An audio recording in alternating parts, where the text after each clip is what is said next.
भगवान विष्णु क्षीर सागर से विमान लेकर के ध्रुव के पास पहुंच गए। ध्रुव से कहा, ध्रुव हम तुम्हारी भक्ति से बड़े प्रसन्न हैं, आप अपनी आंखें खोलकर देखिएगा, कोई वरदान मांगिएगा। लेकिन ध्रुव पर कोई प्रभाव नहीं पड़ा।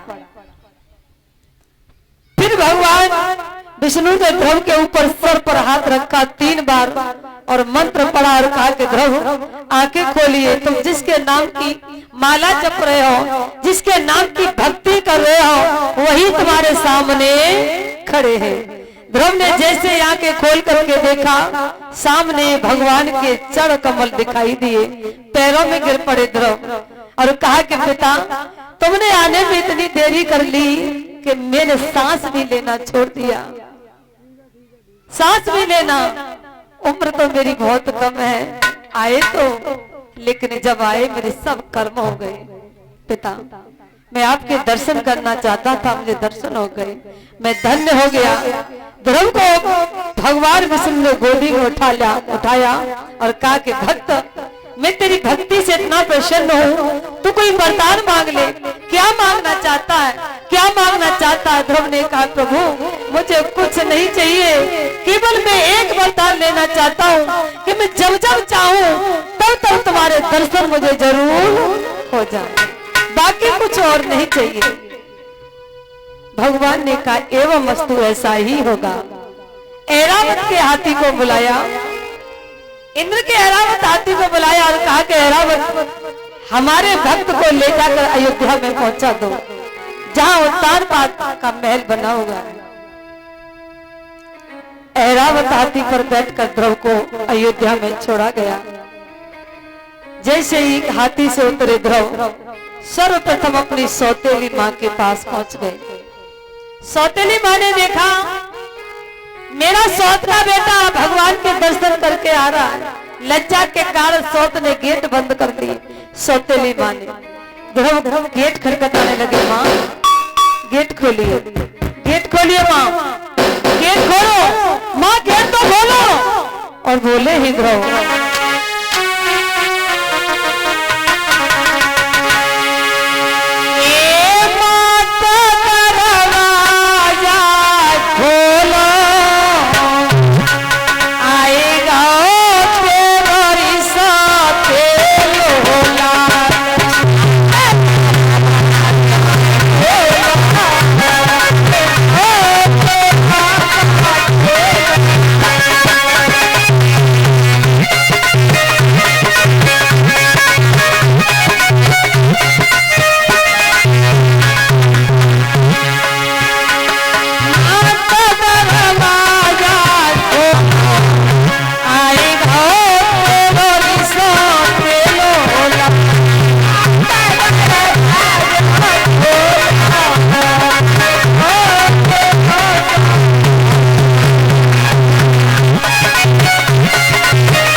तुम्हारी सौत का बेटा तुम्हारे दरवाजे पे खड़ा है, एक बार मुझे लाला के गोदी में ले ले, एक बार मैया अपनी छाती से लगा के और लाला के गोदी में ले ले। मैं मान जाऊंगा तू भी मेरी एक छोटी माँ है।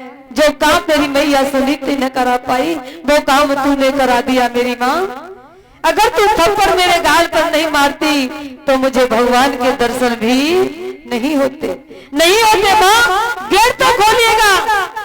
छोटी सौत ने तुरंत दरवाजा खोला। ध्रुव माँ के पैरों में ऐसे गिरे जैसे गाय अपने बछड़ा के लिए गिरती है, एक माँ अपने लाल के लिए मरती है। ध्रुव ने जैसे ही माँ के पैर छुए चढ़ा अमृत लेकर के अपने पिता ध्रुव के पास पहुंचा, उत्तानपाद के पास पहुंच गए। उत्तानपाद में चढ़ा अमृत लेकर के ध्रुव वहां से पहुंच गए अपनी माँ के पास। माँ के पैर छुए। माँ ने कहा बेटा तुम आ गए। हाँ बेटा, माँ तेरा बेटा भगवान के दर्शन करके आ गया। माँ ने कहा लाला तेरी याद में रो रो के मैं अंधी हो गई, देख मेरी आंखों की ज्योति चली गई है। माँ तुम देख नहीं सकती हो। नहीं लाला, अब मैं तुझे देख नहीं पाती हूँ। सुनीति ने कहा लाला मुझे विश्वास जब होगा कि तू भगवान के दर्शन करके आया है, विश्वास जब होगा कि भगवान के दर्शन करके आया है, मैं रो रो के अंधी हो गई हूँ, मेरी आंखों में ज्योति डलवा दे।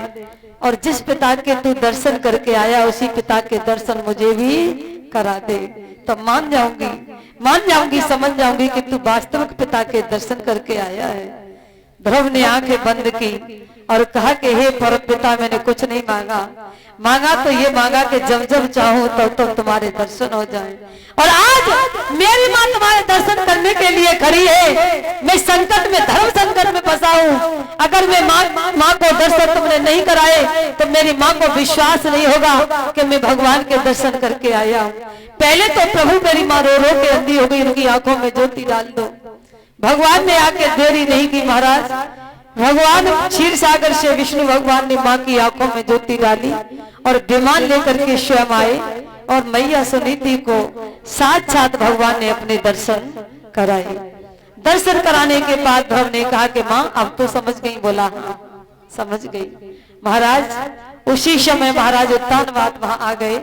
उत्तानपाद ने अपना मुकुट उतार करके ध्रुव के सर पर बांध दिया और कहा कि आज हम अपनी अयोध्या का राजा तुम्हें बनाते हैं और हम अपनी दोनों रानियों को लेकर के जंगल में जाते हैं। गोविंद भगवान की जय। महाराज उत्तानपाद ने मुकुट बांध दिया और दोनों रानियों को लेकर जंगल में चले गए।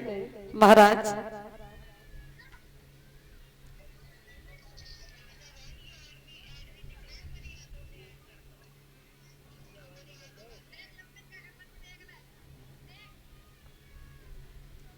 जंगल में महाराज जब दोनों रानियों को लेकर चले गए भगवान का भजन करने के लिए। और उधर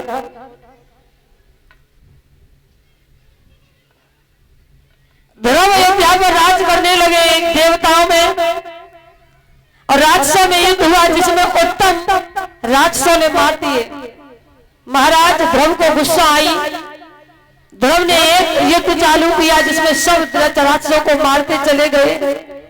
जहां तक कुबेर तक आ गए। कुबेर को भी ध्रुव में और कुबेर में घमासान युद्ध हुआ जिसमें कुबेर हारने लगे, ध्रुव जीत गए। तब मनु महाराज आए। मनु महाराज ने कहा कि बेटा ध्रुव तुम हमारे नाती हो, तुम परम भगवान के भक्त हो और कुबेर परम भगवान के देव है। देवता भक्त और भगवान में झगड़ा होगा, आगे सृष्टि की हानि हो जाएगी, सृष्टि खत्म हो जाएगी, इसलिए अपना युद्ध ही विराम कर दो। महाराज वही महाराज ध्रुव ने अपना युद्ध विराम किया। ऐसे करके देवता पर भी विजय प्राप्त की। भगवान ने कहा ध्रुव हम तुम्हारी भक्ति से प्रसन्न करते हैं, जाओ हम तुम्हें वरदान देते हैं, तुम वैकुंठ प्राप्त करो। वैकुंठ में ध्रुव गए तो क्या देखा?